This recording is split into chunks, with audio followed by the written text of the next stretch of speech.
Yeah, what I'm going to do in this video is put a rear sway bar on this Toyota Tundra. And this sway bar came from Summit Racing.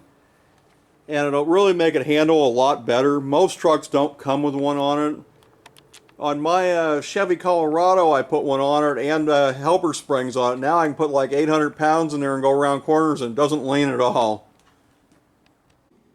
Yeah, and here's what the kit actually comes with.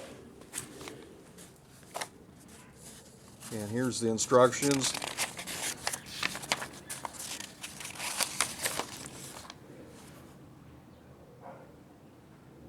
So the first thing I think I'll do is jack it up so I can get under there easier.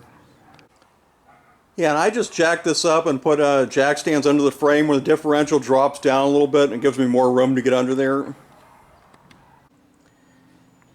Yeah, the first step is to get the piece mounted to the differential. And it says to put grease on the inside of these bushings, which it comes with. The only thing it doesn't tell you is whether what's top and bottom on that bar. Because one way that piece is going to stick up, the other way it's going to go down. Yeah, I got the sway bar on there loose. And you also have to push these bushings in here. And the easiest way to do that is put it in a vise and it goes almost all the way. Then the rest of the way you can push it with your hand. Yeah, you also want to put that same grease on those two pieces of metal before you push them into these bushings. Yeah, it comes with a lot of that grease, which is odd. Most stuff doesn't come with enough.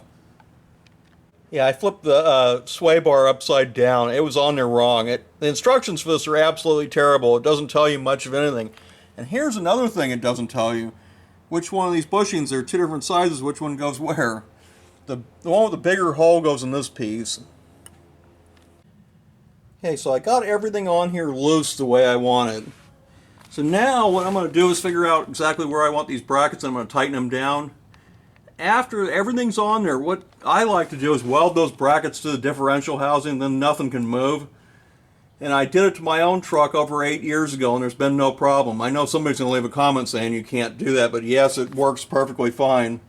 Because if this ends up sliding around on the differential, it's not going to work good. So it's got to be where it doesn't, those brackets don't move at all ever.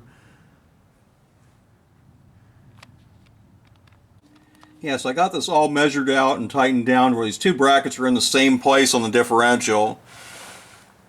So now I'm going to weld those on, and I'm also going to tighten all this stuff down and adjust it.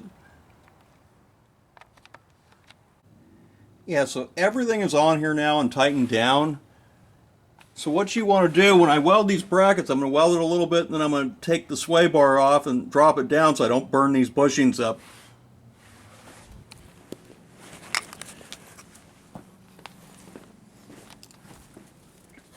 And there's a square hole in the frame is where that bolt's at. Yeah, and I'm also going to add one clip of a common problem with spark plug wires to this video, which is it's not actually from this truck.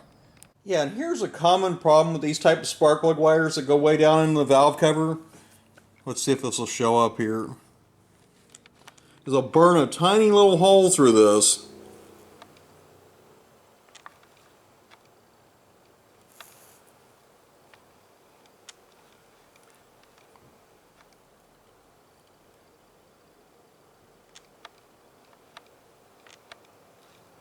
Yeah, it's not wanting to focus in here. There it is. That tiny little hole. Yeah, so I welded each one of these brackets in 4 places a little bit. So now I'm going to take the sway bar down and finish welding that.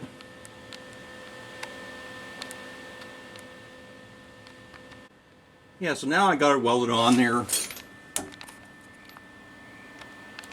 And that just keeps that from turning. It's not going to say to do this in the instructions, but I recommend doing that because that's going to slip around there a little bit. If those U-bolts aren't very big that hold this. And when you do this, you got to be careful because the gas tank is right there. So now I'm just going to let this cool off and then I'll put it back together. And this is a 2002 Tundra. Yeah, and on each one of the welds I put several passes on it because I'm only using my small welder. I just don't want to move everything around to get the big one out of there. Yeah, so now I just need to take it off the jack stands and this job is finished. But it does take a little bit of time to actually put one of these on. It doesn't go real fast.